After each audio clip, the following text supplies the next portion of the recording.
My wife betrayed me. Not only has she tarnished my reputation, but she has also tarnished our son's innocence and my mother's honor. Let me tell you this from the classical beginning. I was on a business trip related to work, and by the will of fate, I completed all the cases 2 days earlier than I expected. I ran away from these seemingly endless meetings like from a hot frying pan, eager to spend time with my loved ones. During my absence, my wife constantly wrote and left voice messages full of complaints about loneliness and impatience for my return, never once arousing in me even a spark of suspicion or jealousy. The only dark spot that clouded me was that my son had caught a cold, so we turned to my mother to help us. Otherwise, everything seemed perfect. Family life was safe and under good control. I trusted my mother completely. I returned home in high spirits with gifts, as a sign of love for my wife and a little surprise for my son. But when I arrived that Friday evening, my joy quickly turned to disappointment.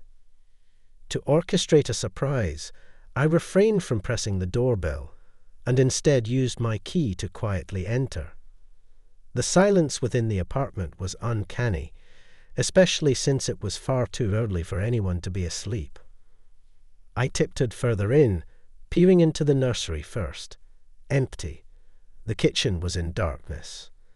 A sudden pang of unease struck my heart as I mustered the nerve to check the bedroom next. That, too, was deserted.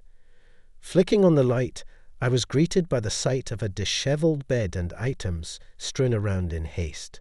A bathrobe, some lingerie, one of my own socks. It was clear that my wife had left in a hurry. Unable to reach her as her phone was out of service, I rushed over to my mother's place. My eagerness to lay eyes on my son was overwhelming. As it happened, my little champion had bounced back to full health, and while we played around in the living room, Mom was keeping busy in the kitchen. It was clear as day she wasn't thrilled about something, though she kept her lips sealed, only shooting me the occasional sidelong glance as I gulped down the delicious tea and savoury pies. Eventually, my curiosity got the better of me.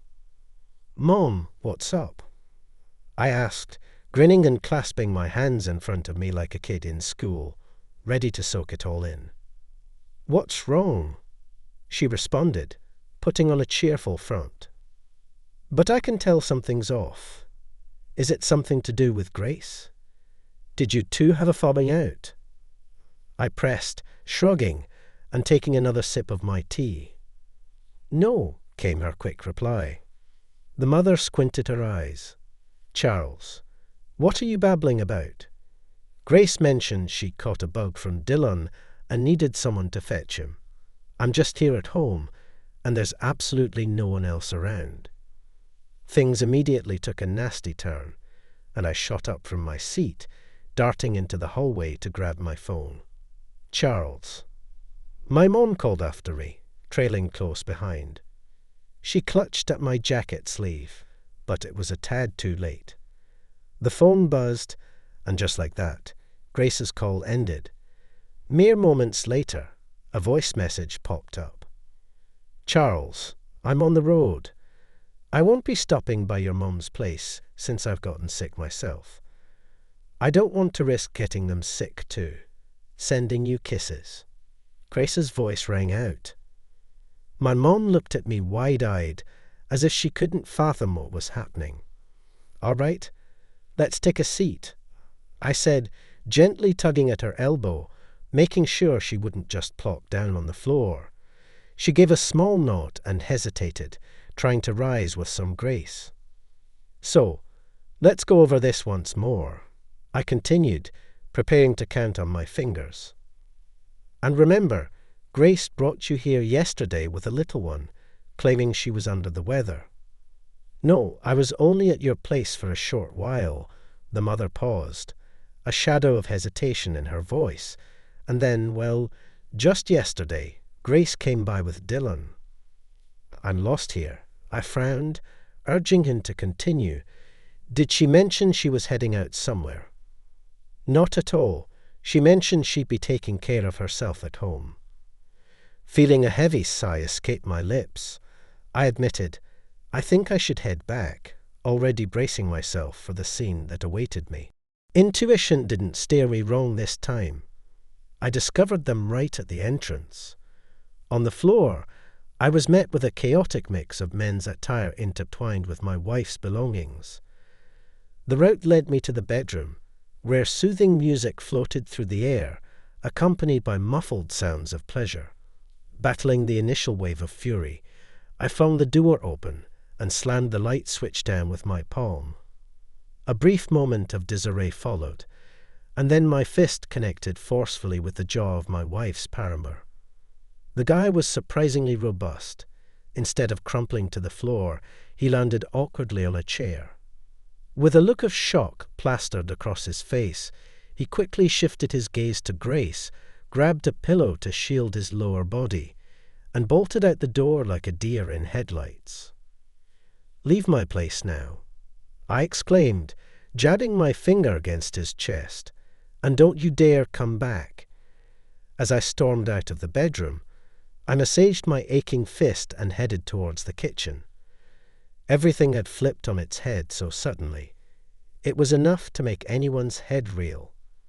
The initial couple of swigs went down without a hitch, but as I lifted the third to my lips, right there in the doorway, stood Grace, wrapped hastily in a blanket, her face pale as if the life had been drained out of her. She looked like a stranger, the same features, the same dark hair tousled over her shoulders, but something essential was missing, replaced by emptiness and a trace of fear that I had never seen before. I couldn't speak. My fury simmered silently beneath the surface, boiling over in a million unsaid words. She took a tentative step forward, her lips trembling as she searched for something to say, some feeble explanation. "Charles, please," she began, voice wavering. "I can explain." "Explain." I spat the word out like it was poison. "What's left to explain, Grace? You made everything clear." I felt my body vibrating with the barely contained urge to destroy everything in sight. The kitchen seemed to close in around me. Every memory we had shared here, every dinner we had cooked, every cup of coffee shared on lazy mornings, it all felt tainted now, marred by her betrayal. Tears welled up in her eyes as she clutched the blanket tighter around herself. She took a step closer, and I instinctively backed away. "It wasn't supposed to happen, Charles. It was a mistake, a stupid, stupid mistake," she whispered, reaching out a hand. "Don't." I snarled, making her flinch. "Don't you dare try to touch me. Don't you dare pretend that this can just be explained away." Her hand dropped limply by her side, and she sagged as if the weight of her guilt had finally crushed her spirit. I didn't mean to hurt you," she murmured, her voice choked with emotion. "And yet, here we are," I replied bitterly, pacing to keep from losing control completely. The silence between us was suffocating. Every nerve in my body was screaming to leave, to just walk away and never look back. But I couldn't. Not yet. Not until I understood. Who was he? I demanded suddenly, turning on her. "Who's the guy you were in my bed with?" Her face twisted, a mix of guilt and shame. It's complicated." "Complicated?" I scoffed. "You've got one chance to tell me the truth, Grace. After everything you've done, you owe me that much." She swallowed hard, staring at me with wide, pleading eyes. "His name is Alex. He's nobody, Charles. Just some guy from work. It didn't mean anything." I laughed, a bitter, hollow sound that seemed to echo off the walls. "Didn't mean anything," I repeated incredulously. "You threw everything away for something that didn't mean anything." Her tears spilled over, streaming down her cheeks as she shook her head desperately. No, no, it's not like that. I was lonely. You're always working, always away.